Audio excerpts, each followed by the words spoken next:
তখন কে কাফের, কে হিন্দু, কে মুসলমান আর ভেদাভেদ থাকে না।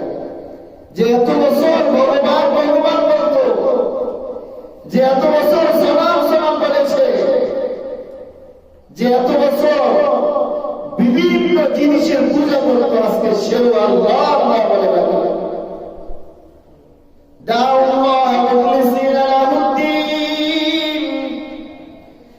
একনিষ্ঠভাবে আল্লাহকে ডাকতে শুরু করে।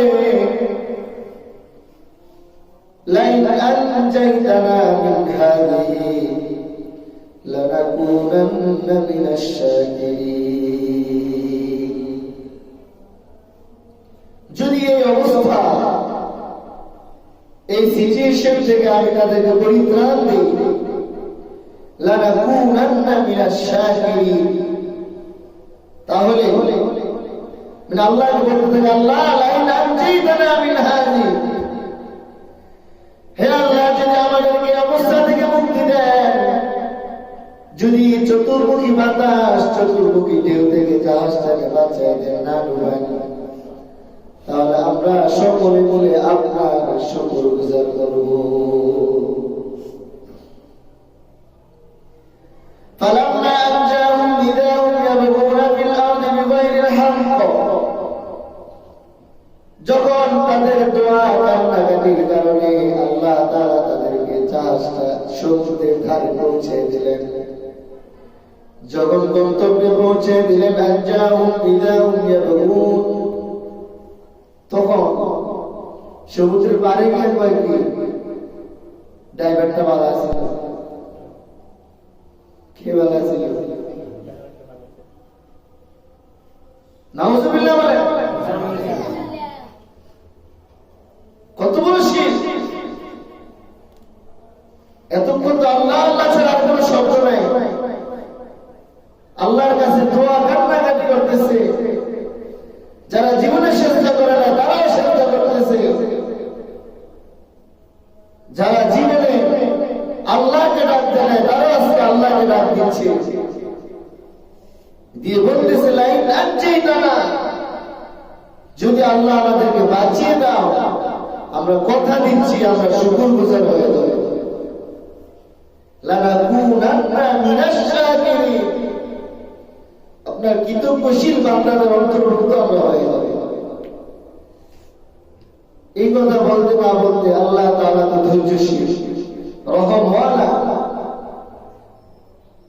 যখন বান্দা এইভাবে আকুতি মিনতি করে আল্লাহকে ডাকে, আল্লাহ তাআলা তার স্বপ্ন, তার আশাকে পূর্ণ করে দেয়। বলেন সুবহানাল্লাহ।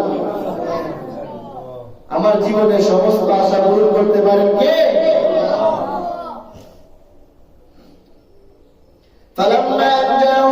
যখন আমি আল্লাহ তাদেরকে মুক্তি দিয়ে দিলাম, জাহাজকে সমুদ্রে ধার প্রান্তে পৌঁছে দিলাম,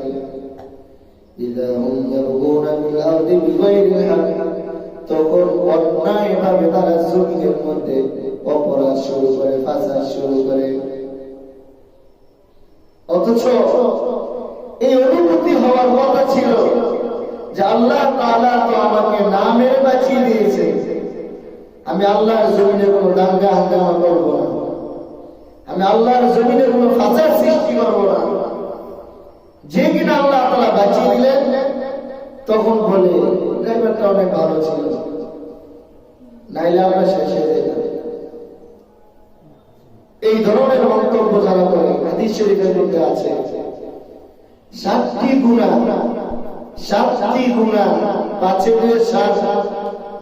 7টি গুনাহ যে করবে সে দুনিয়াতে নাকাম না সফল হয়ে যাবে, আখিরাতেও ব্যর্থ হয়ে যাবে। তার মধ্যে একটা হচ্ছে আনতাজআলা লিল্লাহি নিদ্দা, আশরিকু মা'আল্লাহ, আল্লাহর সাথে শরীক, আল্লাহর সাথে কোন অংশীদার সাব্যস্ত করা, আল্লাহকে অস্বীকার করা। যারা শিরিক করে, যারা কুফরি করে, তাদের দুনিয়াও শেষ, আখিরাতও শেষ। কোরআনে পাকে আল্লাহ তাআলা বলে, ইন্নাল্লাহা লা ইয়াগফিরু আন ইউশরাকা বিহি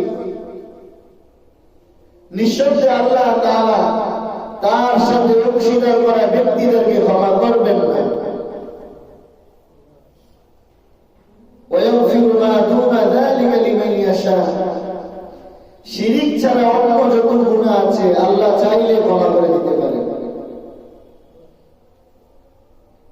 এই জন্য শিরকের সাথে মৃত্যুবরণ করা যাবে না।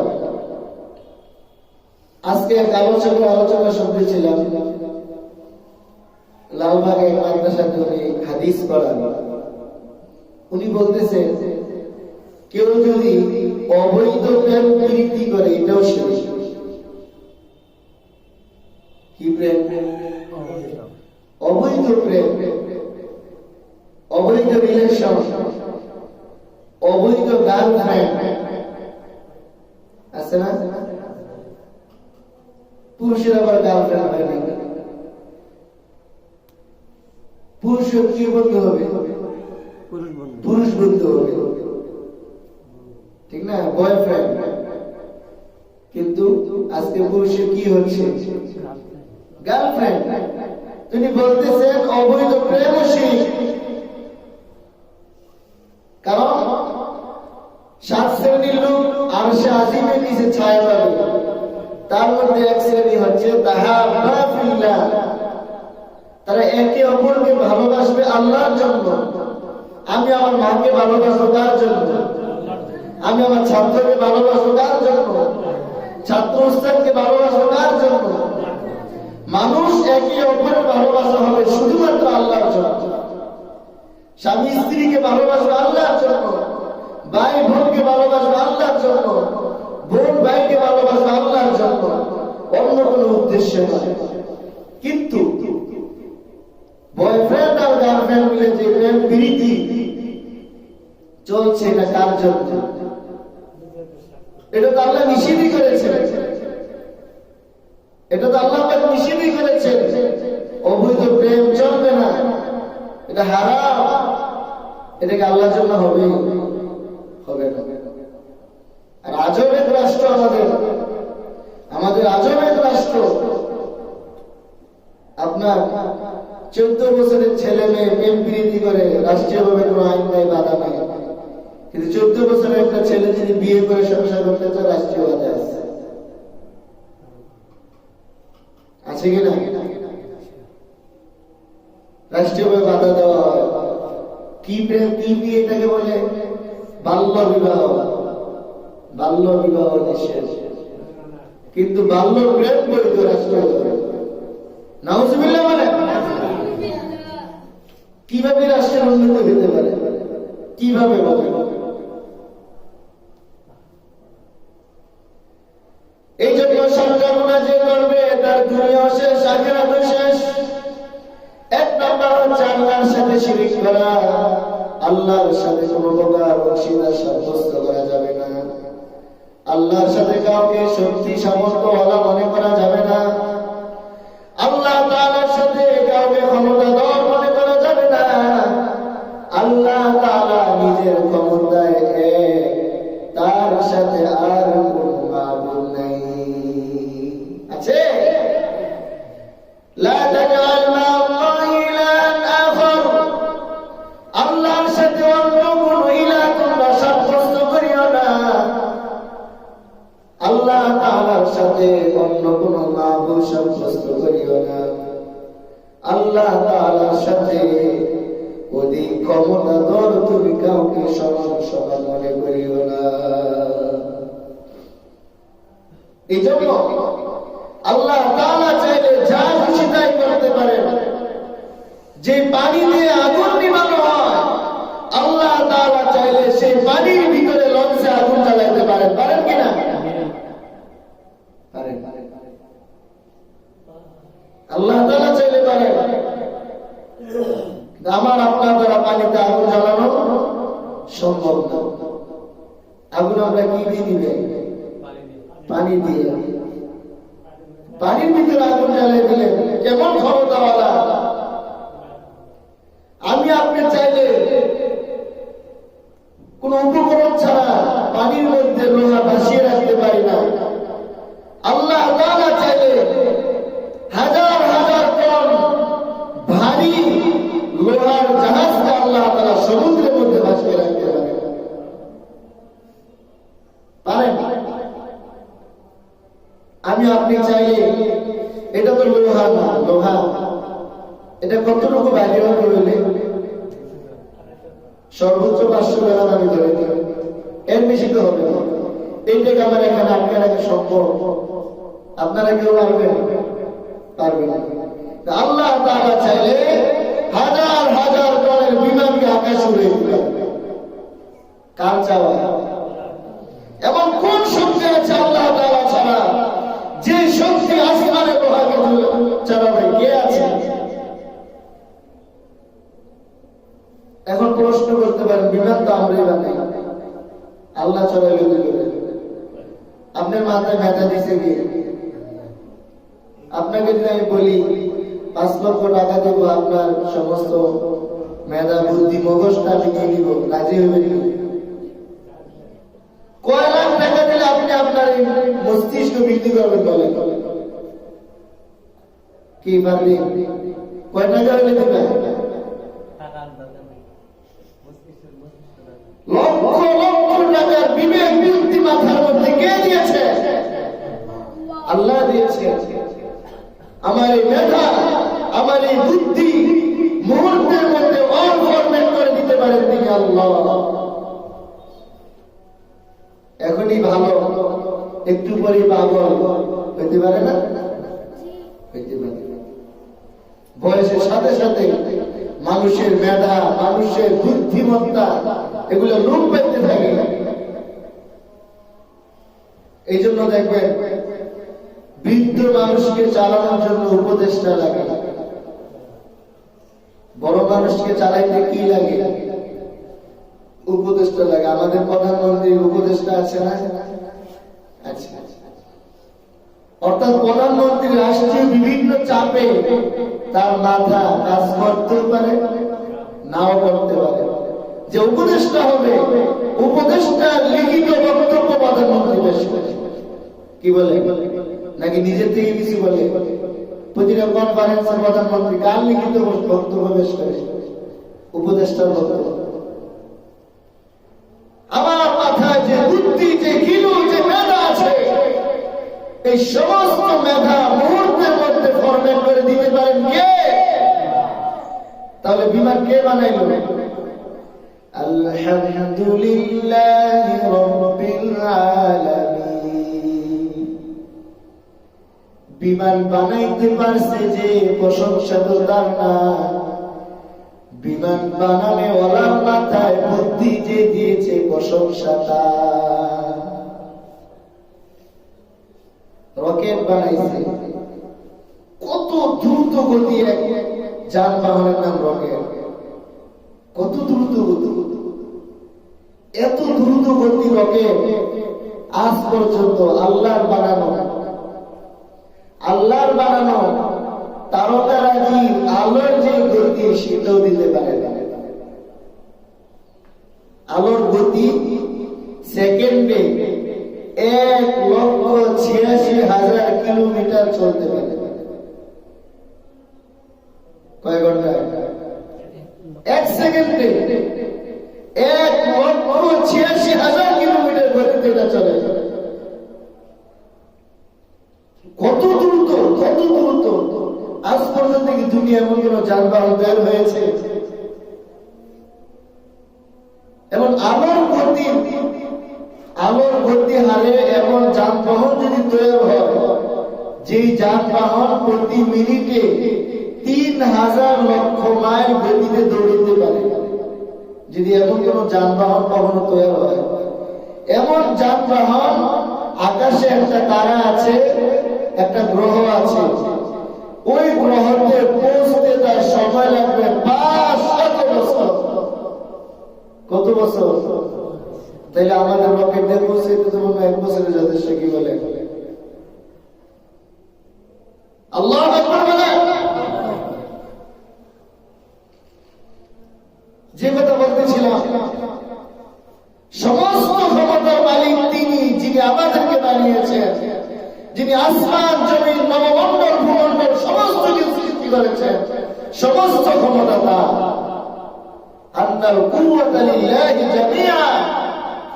যত প্রকার শক্তি আছে সব শক্তির মালিক তিনি, সব শক্তির মালিক তিনি। এই জন্য মুহূর্তের মধ্যে বাড়ির মধ্যে লঞ্চ আগুন লাগিয়ে দিতে পারে। আজও আমাদের হুঁশ হচ্ছে না, আজও আমরা গুনাহ ছাড়তে পারছি না, আজও আমরা 5 ওয়াক্ত নামাজ পড়তে পারছি না, আজও আমরা কোরআনের সাথে সম্পর্ক করতে পারছি না। কবে আমাদের হুঁশ হবে, কবে আমাদের বুঝ হবে, কবে আমরা আল্লাহর কাছে ফিরে যাব, কোন সময় আমরা আল্লাহর আপন হব? মৃত্যুর পরে? কি বলেন, সম্ভব? সম্ভব। আল্লাহ তাআলা প্রিয় না হয়ে, আল্লাহ তাআলা আপন না হয়ে যারা মারা যাবে তাদের দুনিয়াও শেষ, আখিরাতও শেষ। কোরআনের ভাষা খাসিরাত দুনিয়া ওয়াল আখিরাহ, তাদের দুনিয়া ক্ষতিগ্রস্ত, আখিরাতও ক্ষতিগ্রস্ত। দুনিয়াও বরবাদ, আখিরাতও বরবাদ। এই জন্য আল্লাহ তাআলা বলেন যাহারাল ফাসাদু ফিল বাররি ওয়াল বাহরি বিমা কাসাবাত আইদিন নাস।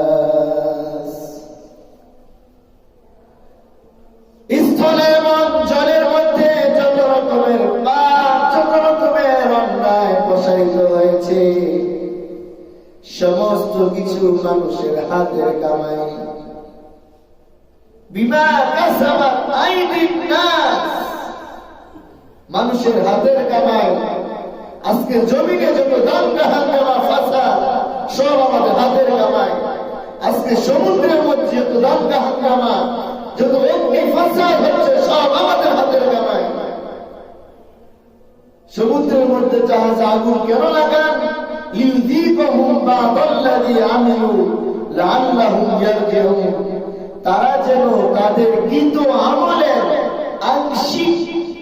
আংশিক উপভোগ করে আর আমি আল্লাহর কাছে ফিরে আসি।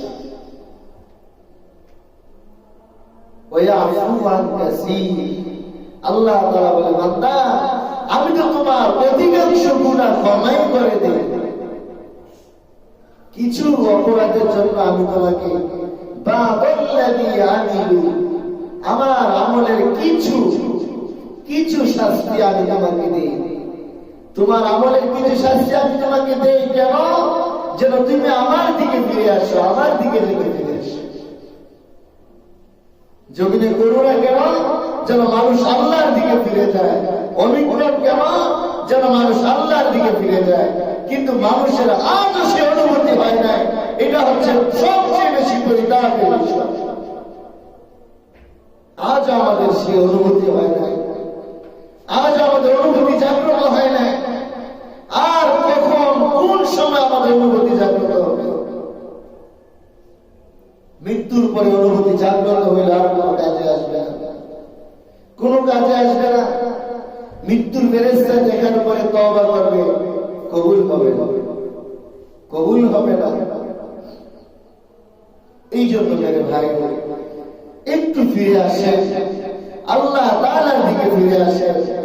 আর কতবার আমরা কথাগুলো বলবো, বলতেই আছি, আমাদের কোনো পরিবর্তন নাই। বরং আমরা এই কথা বলতে পারি, হুজুর সবসময় একই কথা বলে, একই কথা হয়, কিন্তু একই কথা আজ পর্যন্ত বছর কি বছর যে কথাগুলো শুনতেছি আমার আমলের মধ্যে আজ বাস্তবায়ন হয়।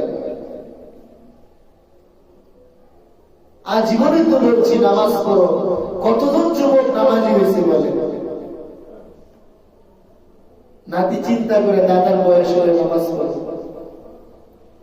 ছোট ভাই চিন্তা করে বড় ভাইয়ের বয়স হলে নামাজ পড়বো, ছোট বোন চিন্তা করে বড় আপুর বয়স হলে নামাজ পড়বো। ছোট ভাই বড় ভাইয়ের আগে মারা গেছে, এমন ইতিহাস তো আজও ঘটে নেই পৃথিবীতে। কি বলেন? এমন ইতিহাস ঘটছে? বাবার আগে সন্তান মারা যাওয়ার ঘটনা কি আছে? তাহলে কেন এই কথা, এই চিন্তা ভিতরে কিভাবে জাগ্রত করতে পারি যে বড় ভাই নামাজি হলে আমি নামাজি হব, বড় ভাইয়ের বয়স হলে আমি নামাজি হব? এই কথা আমি কিভাবে বলতে পারি? আমার বাবা নামাজ পড়ে করবো কেন, এই কথা আমি কেন বলবো? আমার কবর তো আমার।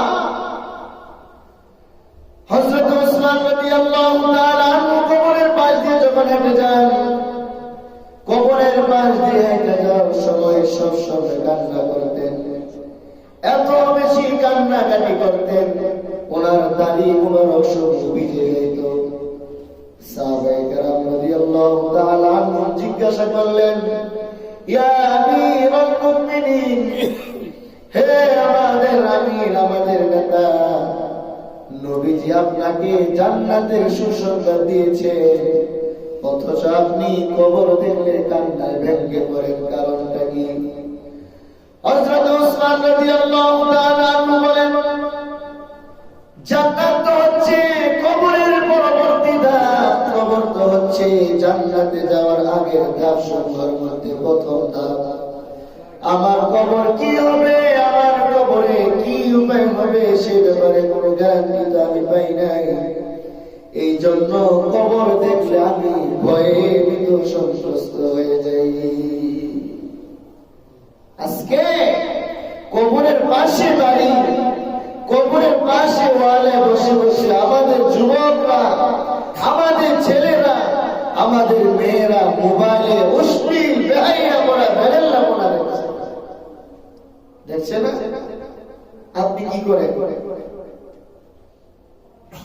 কি করেন আপনি? সমাজের মাথা মোটা লোকেরা আজকে কোথায়? যখন আমার সমাজের লোকেরা, আমার সমাজের যুবক ছেলেরা কবরের পাশে বসে বসে অশ্লীল ভিডিও নাটক দেখতে থাকে, তখন কোথায় থাকে সমাজের মাথা মোটা লোকগুলো? কোথায় থাকে? এটাই কি দেশের স্বাধীনতা অর্জন? এটাই কি স্বাধীনতা?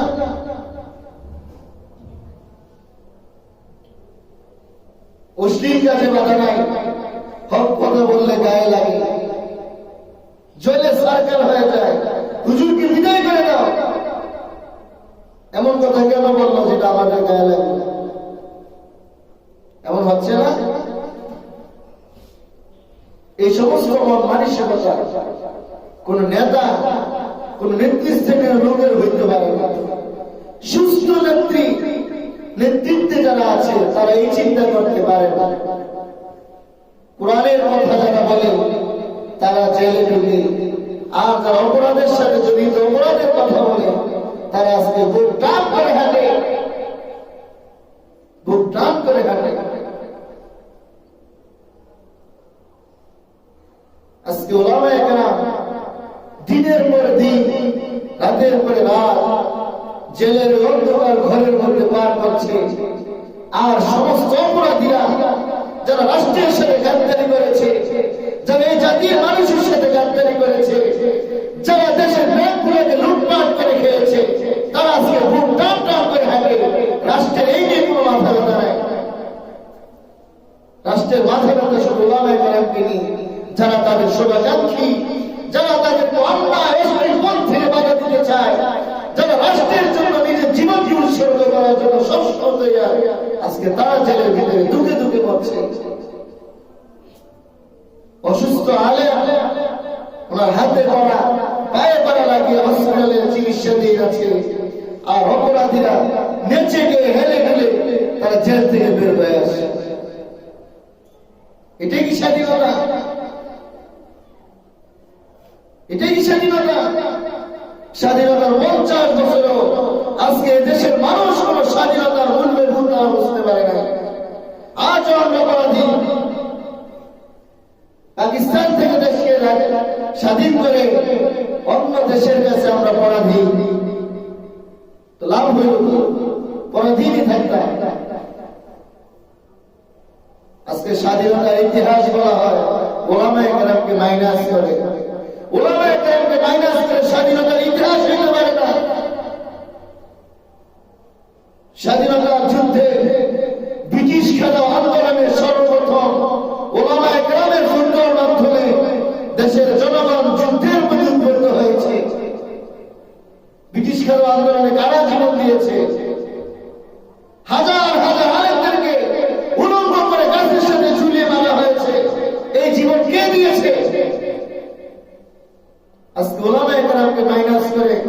স্বাধীনতার ইতিহাস বলতে চাই, তো অবশ্যই গাদ্দারি, অবশ্যই গাদ্দারি, এর বিচার হবে ইনশাআল্লাহ। আজ না হয় কাল হবেই হবে। ইতিহাস লিখিত করা হচ্ছে, যাদের অবদানে আজকে আমরা স্বাধীন রাষ্ট্র পাইলাম। 30 লক্ষ মানুষ জীবন দিয়েছে। ওলামায়ে কেরাম তাদের মূল্যে আছে। ওলামায়ে কেরামের নাম আজকে মুখে নেওয়া হয় না, তাইলে তাদের সম্মান নষ্ট হয়ে যায়, সম্মান নষ্ট হয়ে যায়।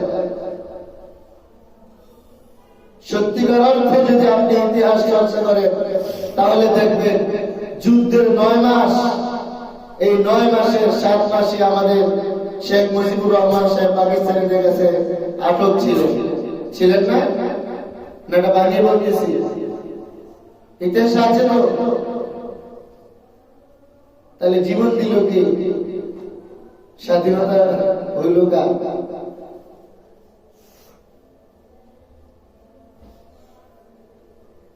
শেখ মুজিব সাহেব পাকিস্তান থেকে ছাড় পাওয়ার পরে দেশে এসে যে ভাষণ দিয়েছে, আজও যে ভাষণ বাজে, এটা হলো তার এক চমকপ্রদ বয়ান আর ভাষণ, যেই ভাষণে দেশের মানুষ উজ্জীবিত হয়েছে। আবারও নতুন ভাবে যুদ্ধের জন্য প্রস্তুতি নিয়ে তারা যুদ্ধ করেছে, এটা আমরা অস্বীকার করি না। দীর্ঘ 6-7 মাস আপনি আটকে ছিলেন, এই 6-7 মাস লড়াই করছে কি? আজকে ওলামায়ে কেরামকে মাইনাস করে স্বাধীনতার ইতিহাস বলা হয়। ইংরেজদেরকে এদেশ থেকে বিতাড়িত করেছে কে? আপনি ইতিহাস পড়েন, ইতিহাস পড়েন। আল্লাহ তাআলা আমাদের সকলকে সঠিক ইতিহাস জেনে আমল করার তৌফিক দান করেন। আমিন। স্বাধীনতা সুবর্ণ জয়ন্তীতে, সুবর্ণ জয়ন্তী এই মাসে আমরা প্রাণ ভরে যারা দেশের জন্য জীবন দিয়েছে, দেশকে বুদ্ধি দিয়ে, পরামর্শ দিয়ে, যে কোনো উপায়ে আমাদের রাষ্ট্রকে যারা স্বাধীন করেছে, আমরা দোয়া করি আল্লাহ তাআলা ঈমানের সাথে মৃত্যুবরণকারী সকলকে আল্লাহ তাআলা জান্নাত নসিব করেন। বলুন আমিন। আর যারা ঈমান শূন্য অবস্থা মারা গেছে, আমরা তাদের জন্য দোয়া করতে পারছি না, কারণ আমি বলেছি মা কানা লিনাবিয়্যিন আইয়াস্তাগফিরু লিল মুশরিকিন ওয়ালাউ কানু উলি কুরবা। কোন নবী এবং মুমিনদের জন্য উচিত না, জায়েজ নাই, বৈধ নাই, নিষেধ। মুমিন এবং নবীদের জন্য নিষেধ আইয়াস্তাগফিরু লিল মুশরিকিন, মুশরিকদের জন্য ক্ষমা চাওয়া মৃত্যুর পরে। ওয়ালাউ কানু উলি কুরবা, ওই মুশরিক যদি আমার বাবাও হয়, ওই মুশরিক যদি আমার মাও হয়, মুশরিক যদি আমার ভাই বোন হয়, মুশরিক যদি আমার খালা খালু হয়, তাদের জন্য মৃত্যুর পরে মাগফিরাতের দোয়া করা বৈধ না, অবৈধ। এই জন্য অত্যন্ত হাস্যকর বিষয় হচ্ছে এদেশের মন্ত্রণালয়গুলোর মধ্যে একটা হচ্ছে ইসলামিক ফাউন্ডেশন আছে না বাংলাদেশে? ইসলামিক ফাউন্ডেশন বাংলাদেশের একটা অন্যতম অংশ। ইসলামিক ফাউন্ডেশন যে দেশে আছে সেই দেশে অবশ্যই আলেম আছে, অবশ্যই আলেম আছে। ইসলামিক ফাউন্ডেশন পরিবেশন করার মতো যোগ্যতাও থাকতে হবে। সেই দেশে শহীদ ধীরেন্দ্রনাথ কিভাবে হবে?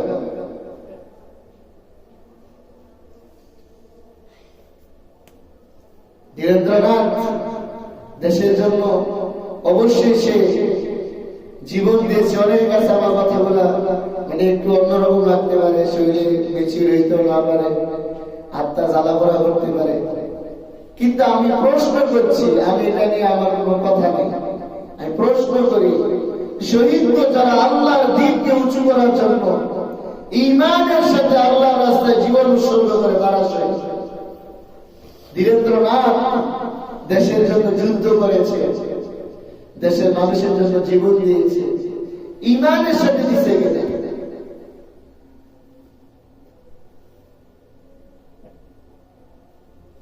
প্রশ্ন হয়ে গেল প্রশ্ন রয়ে গেল। ধীরেন্দ্রনাথ বীর মুক্তিযোদ্ধা হইতে পারে, আমাদের কোনো আপত্তি নেই। বীর মুক্তিযুদ্ধ হলে আমাদের কোনো আপত্তি নেই, কোনো প্রশ্ন নাই। শহীদ ধীরেন্দ্রনাথ হইলে আমার প্রশ্ন আছে, নাও থাকতে পারে।